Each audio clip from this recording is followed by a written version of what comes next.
Hey everyone, and welcome back to Thesaurus Thrive. Have you ever found yourself in a situation where you're talking to a friend in English and suddenly you just freeze? You know, you want to say something, but the words just don't come out naturally. It's like your brain goes on pause, right? Oh, absolutely, Lily. It's such a common feeling. You're trying to keep the conversation flowing, but you're translating in your head, and by the time you've formed a sentence, the moment has passed. It can be really frustrating, especially when you feel like you know the words, but they're just not readily available for a quick chat. Exactly. And that's exactly what we're tackling today. We're going to dive deep into how to have supernatural, engaging, and easy to understand conversations in English with your friends. We want to help you move past that freezing moment and just speak. We'll give you practical tools, phrases, and mindset shifts that will totally transform your spoken English. Our goal is for you to walk away from this episode feeling more confident and ready to chat with anyone. We'll explore how to start conversations, keep them going, share your thoughts, and even end them politely. No more awkward silences, just smooth, friendly English chats. So, let's jump right in. The first step, and often the trickiest for learners, is just getting the conversation started. You know, those initial greetings. Beyond, hello, how are you? There are so many natural ways to kick things off. What are some of your go-to openers, Ava? That's a great point, Lily. How are you is fine, but it can feel a bit formal sometimes, or even a bit robotic if you use it all the time. For friends, I often go with something more casual like, hey, how's it going? Or what's up? These are super common and they invite a more relaxed response than a simple, I'm fine, thank you. Right, what's up is definitely a classic. It's like asking, what's new? Or is there anything exciting happening? And the beauty of these is that the response doesn't always have to be a long story. It could be, not much, just chilling, or, oh, same old, same old. That phrase, same old, is a really useful one for when things are just normal, nothing special. Yeah, same old is perfect. Another good one is, how's your day been? Or how's your week going? This invites the other person to share a little bit about their recent experiences, which can naturally lead into a deeper conversation. It's a nice open-ended question. I love that. How's your day been is excellent because it's current. It shows you're interested in their immediate experience. And you can add a little something like, how's your day been so far? Or how's your day been treating you? That adds a bit more personality. These subtle variations make a big difference in sounding natural. They really do. So let's say you've got the conversation started. Now, the next big hurdle is keeping it going. It's not just about asking questions, but also about showing you're listening and interested. One of the best ways to do this is by asking follow-up questions. Don't just answer and stop. Pick up on something they said. Exactly. For example, if your friend says, my weekend was pretty busy, I finally cleaned out my garage.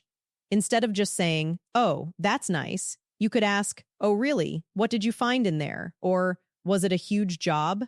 This shows you heard them and you want to know more. It's about engagement, not just information exchange.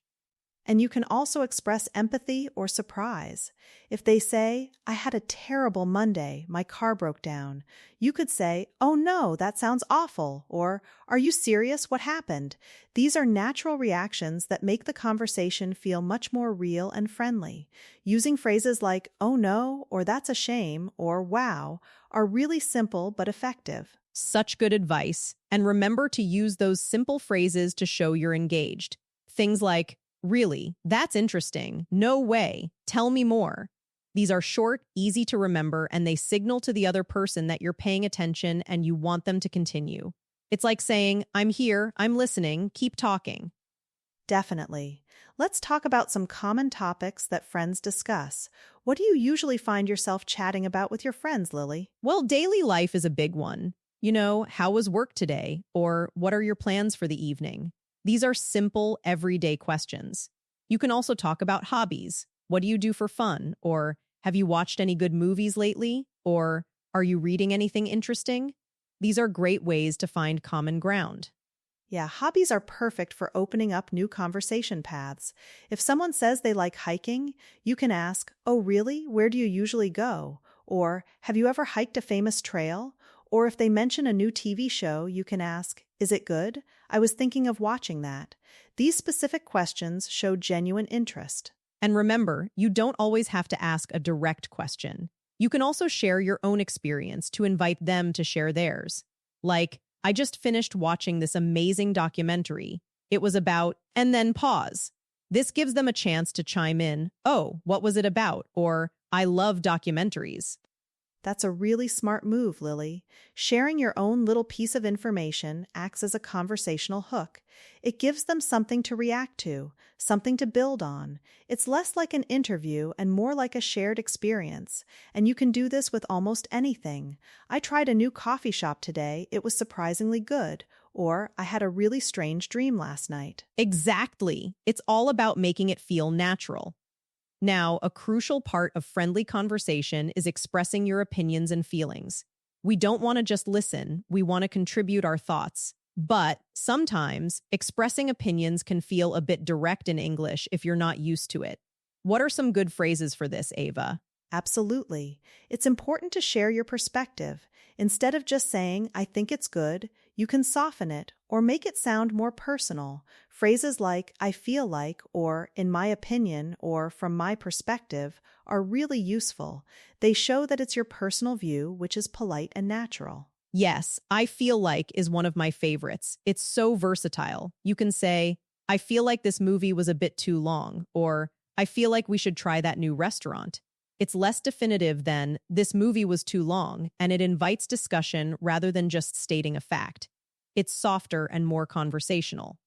And for agreeing or disagreeing, try not to just say yes or no. You can say, "I totally agree with you on that," or "Yeah, I see what you mean." If you disagree, instead of "No, you're wrong," you can say, "I hear what you're saying, but I actually think," or "I'm not sure I completely agree."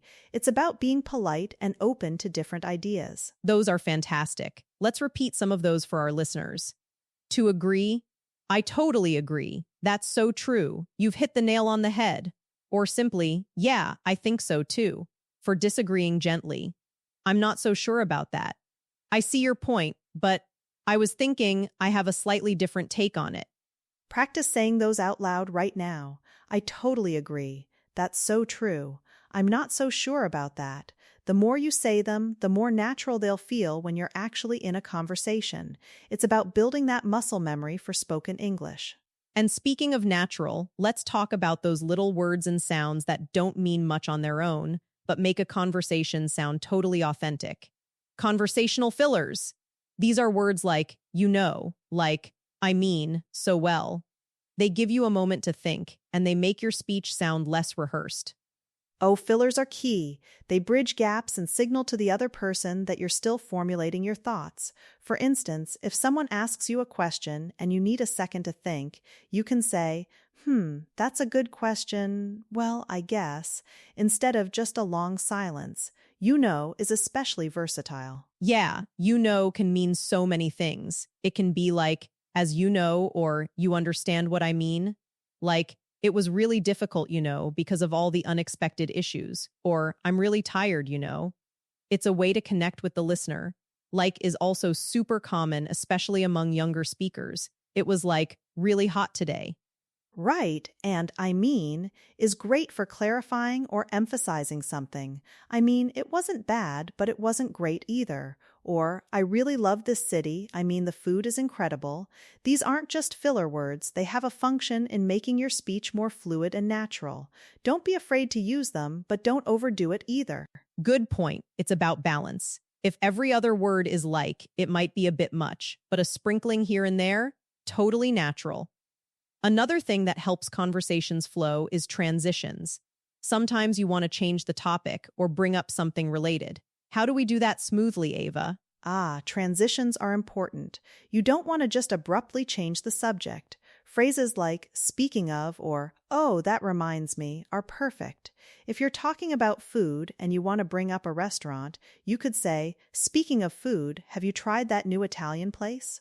Or if your friend mentions a trip and you remember something, oh, that reminds me, I saw a great travel deal yesterday. Those are excellent. And also, anyway, or so, back to what I was saying, if you've gone off on a tangent and want to return to the main point. Or, by the way, to introduce a completely new but not urgent piece of information. These little phrases act like signposts in your conversation, guiding the listener along. Exactly. Now, let's try some practice sentences together. I'll say a sentence, and you, the listener, try to repeat it aloud, focusing on the rhythm and natural flow. Ready? Sentence 1.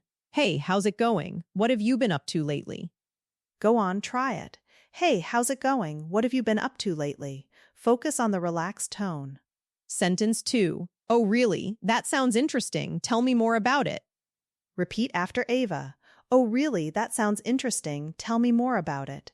Get that curious tone in there. Sentence 3. I feel like we should totally check out that new cafe this weekend. Your turn. I feel like we should totally check out that new cafe this weekend. Make it sound enthusiastic. Sentence 4. I totally agree with you on that point. It makes so much sense. Last one. I totally agree with you on that point. It makes so much sense. Feel the rhythm. Great job, everyone. The more you practice these phrases aloud, the more easily they'll come to you in real conversations. It's like building muscle memory for your mouth and brain. Absolutely. Now, let's put it all together with a mini conversation. Ava and I are going to chat, and you'll hear many of the phrases and techniques we just talked about. Pay attention to how we open, how we respond, how we keep it going, and how we eventually wrap it up. This will be a real-life example for you. All right, so imagine we just bumped into each other at a coffee shop. Here we go. Hey, Ava, how's it going? Oh, hey, Lily. Good, good. Just grabbing a coffee before heading to work. What's up with you? Not much, just finished a workout. My day's been pretty standard so far, just trying to get motivated for the rest of the week. How's your week been treating you? Yeah, I totally get that. My week's been kind of crazy, actually. I had a huge project deadline yesterday, so I was up really late finishing it. It was a bit stressful. I mean, the pressure was on. Oh no, really? That sounds awful. Are you serious? What kind of project was it? I hope you managed to get some sleep after that. Thankfully, I did. It was a marketing campaign for a new app, super challenging, but I think it turned out pretty well in the end. Speaking of apps, have you tried that new language learning one everyone's talking about? Oh, you mean the one with the cute owl mascot? I've seen ads for it. Is it good? I've been meaning to brush up on my Spanish, just for fun. Yeah, that's the one. I feel like it's actually really engaging. The lessons are short, which is great for busy days, and they make it feel like a game. From my perspective, it's much better than some of the older apps I've tried. That's cool. I definitely need something engaging, otherwise I lose interest quickly. Maybe I'll check it out. My biggest problem is consistency, finding the time every day. Do you find it easy to stick with it? Honestly, that's a challenge for everyone, right? But I've set a small goal, just 10 minutes a day, and that makes it feel less daunting. And oh, that reminds me. Did you end up going to that art exhibition last weekend? The one we talked about a few weeks ago? Oh, I wish. Unfortunately, I had to cancel. My sister came to visit unexpectedly, so we spent the whole weekend catching up. It was lovely, but I missed the exhibition. Was it good? Ah, that's a shame, but family time is important. It was fantastic, actually. The modern pieces were particularly thought-provoking. I'm not sure I completely understand all of them, but it was really inspiring to see the creativity. That's awesome. I love it when art makes you think. Maybe they'll have another similar one soon. I'll have to keep an eye out. Well, I should probably get going. My next meeting starts in 15 minutes. It was great catching up, Ava. You too, Lily. Good luck with your meeting. Talk soon. All right, everyone, how did that sound? Did you notice all the small phrases and techniques we used? The greetings, the follow-up questions, the expressing opinions gently, the transitions, and the natural ending? These are the building blocks of real-life conversations. Exactly. It wasn't about perfect grammar in every sentence, but about keeping the flow, showing interest, and connecting with the other person. That's what natural conversation is all about, and you can do it too.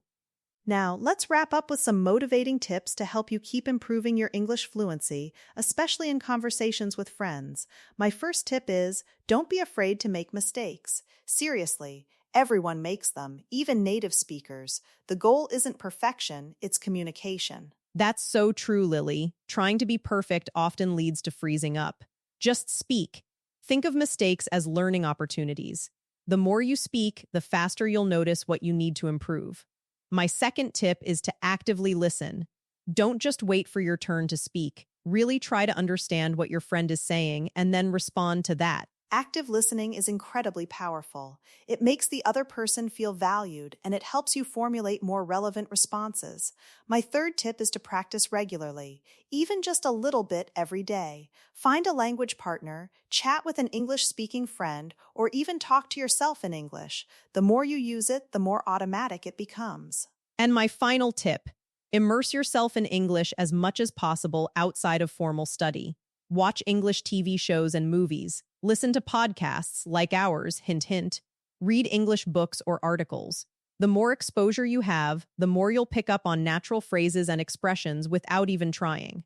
Absolutely. It's about making English a part of your everyday life, not just a subject you study. And remember, every conversation you have, every sentence you speak, is a step forward on your fluency journey. Be patient with yourself and celebrate your progress. We truly hope this episode has given you some valuable tools and confidence to have more natural and engaging conversations in English.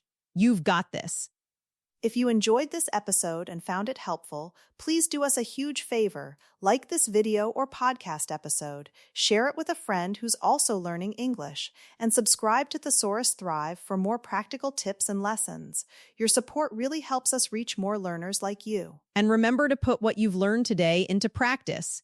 Try using one new phrase in your next English conversation. That's how real progress happens. Until next time, keep thriving with your English. Bye for now.